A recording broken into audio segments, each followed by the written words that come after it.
adventure, and it's been a while.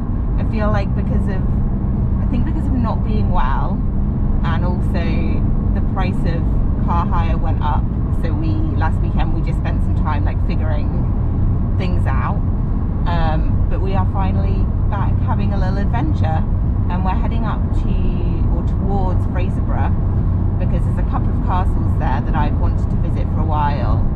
There's also a cairn and a nice beach. There's tons of stuff, but I'm not sure how much of it we're going to get to do today, just because we've had like a later start than usual, because we had a problem with the car we were meant to be driving. So we wanted to take one of the electric cars, the i3, but when we got there, it barely had any charge. And I mean, that's just one of the problems of hiring a car, like taking these car share vehicles. You just don't know. I mean, you don't know what kind of condition you're going to pick them up in. Like recently, a lot of them have been really quite like dirty. This one stinks of weed.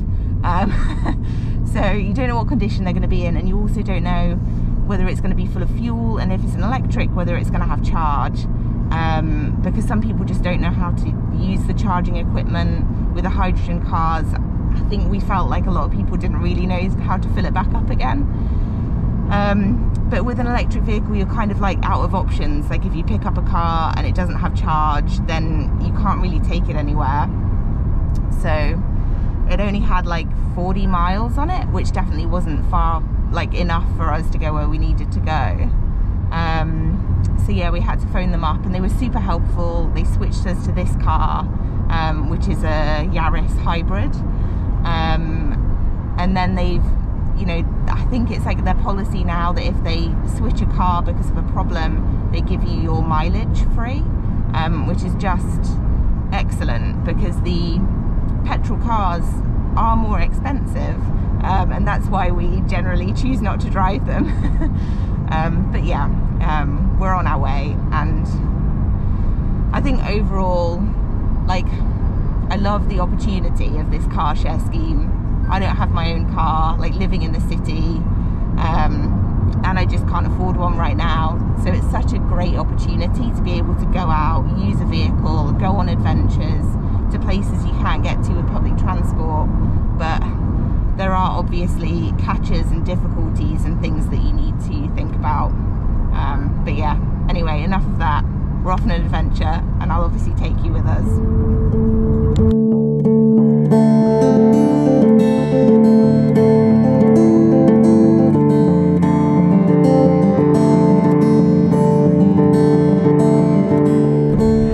We stopped off at Memsie Cairn on the way to Fraserburgh, to Pitsligo Castle, more specifically, and I'm just going to read directly from the Historic Environment Scotland website. But Memsie Cairn is massive, and it is massive, well-preserved cairn built about 4,000 years ago. It was once accompanied by 2 other large cairns and many smaller monuments which were plundered for building material. Oh, so they were plundered. Today the cairn of Memsie stands alone in the landscape. It's still impressive, measuring some 25 metres across and 4.5 metres high. Finds within the cairn suggest it was used for burials into the medieval times. And it said, like, there's another little sign that says that they found a beaker in there and a leaf-shaped sword, which sounds pretty ace. But it looks pretty remote, but actually we are right next to somebody's house, and there's lots of other houses as well just behind, but it's super cool. We are prematurely back in Aberdeen because we forgot something really important. So we're back to sort that out. We're going to have lunch, regroup, have a look at the Aberdeen map, and decide just to go somewhere a little closer. But yeah, the day is not lost. We have regrouped, and we are heading to St Mary's Church in Maryculter, which I have been to before, but I didn't spend long there looking at it. And I think it has some quite cool ties to the Knights Templar, and I seem to remember it has like an ace sign, like explaining all of the symbolism on gravestones. So we're gonna head there first. So there is a sign here telling you about memento mori symbols that are found on gravestones. So let's see how many we can find. And also there's apparently 2 gravestones, one of a man who died at 106 and another who died at 102. So let's see if we can find those as well.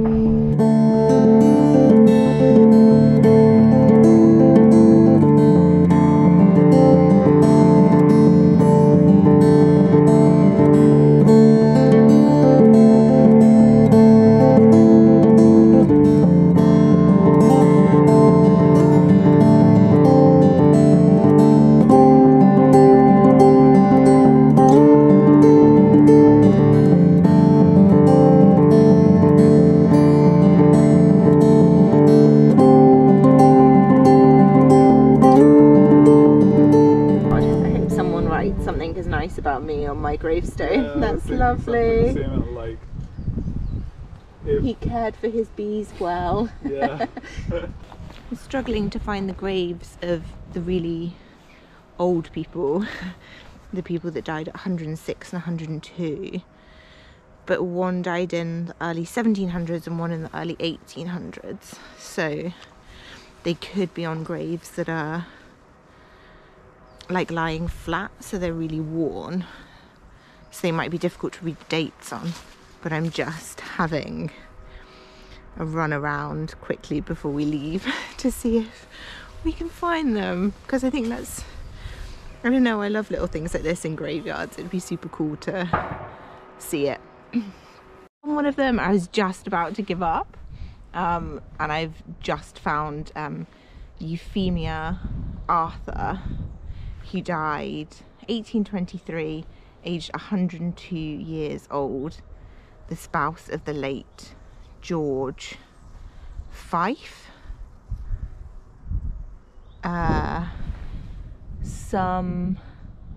Sometime farmer in Greenhead parish of Ketteriso. So that's cool, found one. But I think maybe George Forbes, who died in 1716, I think maybe he's a grave for another day. Maybe there's like a little map or something telling me where he lies and we can come back and find him.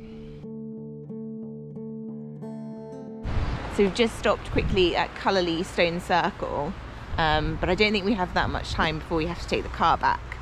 But yeah, it's very windy as usual, so I don't know how good the sound will be, but there'll be closed captions as per usual, just in case. But yeah, we're just approaching it now. It looks quite cute, but it looks like maybe they've cemented around the stones or something, and there's several smaller cairns. Yeah, let's go have a look. So according to the sign, there are 8 cairns within the circle for cremated burials, each ringed by setting of small stones. There's a little sign that shows that there are also lots of missing stones. 2 of them contain pits and 2 others cysts. And there's an area around the stone circle that had been burnt before the circle was even set up. Owing to previous disturbances, only burnt bones, charcoal and part of a flint knife were found during the excavations of 1934. Yeah, I mean, it's a stone circle, isn't it? So it's cool, but I don't feel anything. I feel a little underwhelmed by this one, I'm not gonna lie. It's Saturday small adventure, so we're just off home now. I think we're just going to wrap up for the rest of the evening. I'm going to play some Assassin's Creed Odyssey, obviously, but we've also been playing a really sweet co-op game called It Takes Two, so maybe we'll play some of that as well. But yeah, it's been a good day.